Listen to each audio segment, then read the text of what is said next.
सफलता का पहला स्टेप है ना, वो एटीट्यूड है। अगर इंसान का अच्छा एटीट्यूड हो तो हमेशा अच्छा रिजल्ट पाता है। यानी पॉजिटिव एटीट्यूड जिस इंसान के पास होता है उसका रिजल्ट हमेशा पॉजिटिव होता है। एक बार की बात है कि अफ्रीका में एक किसान रहता था जिसका नाम हफीज था। हफीज जो था वो अपने लाइफ से बहुत संतुष्ट था, और संतुष्ट इसलिए था कि वो खुश था। अरे इंसान खुश होता है ना तो यकीनन वो अपने लाइफ से संतुष्ट होता है। एक दिन की बात है कि एक अक्लमंद इंसान आता है उसके पास और कहता है, हफीज भाई, अगर आपके पास एक रिंग के बराबर हीरा हो तो आप इस एरिया का सबसे अमीर व्यक्ति कहलाएंगे।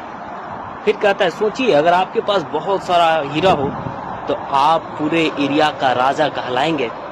अब उस दिन क्या होता है कि हफीज रात को चैन से नहीं सो पाते हैं। उनको रात दिन उसी का ख्याल आने लगता है। पूरे रात वो सोचते हैं कि यार मैं कैसे हीरे को पालूं, कैसे हीरे को पालूं।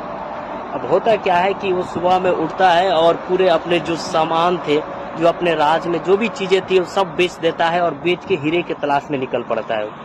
भागते भागते अफ्रीका से स्पेन पहुंचता है और पता करता है हीरा कहाँ है, हीरा कहाँ है। हीरा उसको दिख ही नहीं रहा है।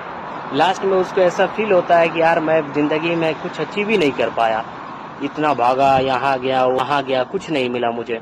उसके बाद वो क्या करता है कि अपने लाइफ से हार जाता है, अपने ज़िंदगी से हार जाता है, खुद को हार मान लेता है और बार्सिलोना एक रिवर है उसमें जाकर वो सुसाइड कर लेता है, नहीं कूद जाता है उसमें और डेथ हो जाती है। उसके बाद फिर जो यहाँ पे जो उसका सामान जो लिया हुआ था, जो उसके राजपाट को खरीदा हुआ था, वो व्यक्ति क्या करता है, एक दिन अपने घोड़े को ले जाता है और ले जाता है एक नदी के किनारे, वहाँ पे पानी पिला रहा होता है। तो सुबह में जब जैसे सूरज की किरणें निकलती है तो पत्थर वहाँ पे थे, उस पत्थर पे पड़ती है तो चमकने लगते हैं।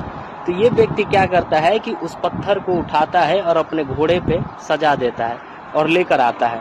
जिस व्यक्ति ने हफीज को पत्थर के बारे में बताया था, ये देखता है तो पूछता है, क्या हफीज वापस आ गए? फिर चौंक जाता है। तो कहता है, ये जो पत्थर है ना, ये हीरे हैं। तो छोटी है लेकिन बहुत कुछ सिखा रही है कि हीरे की पहचान सिर्फ वही कर सकता है जो हीरे को जानता है, जो हीरे को तराशता हो।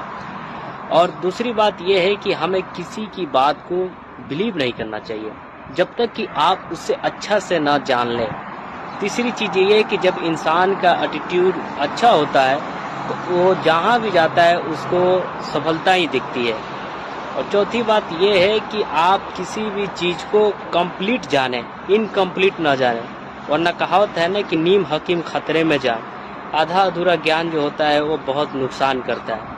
और कोई व्यक्ति किसी के बारे में बता रहा है तो सबसे पहले आप उसके बारे में अच्छा से खुद से जान लें, उसके बाद से कोई डिसीजन लें।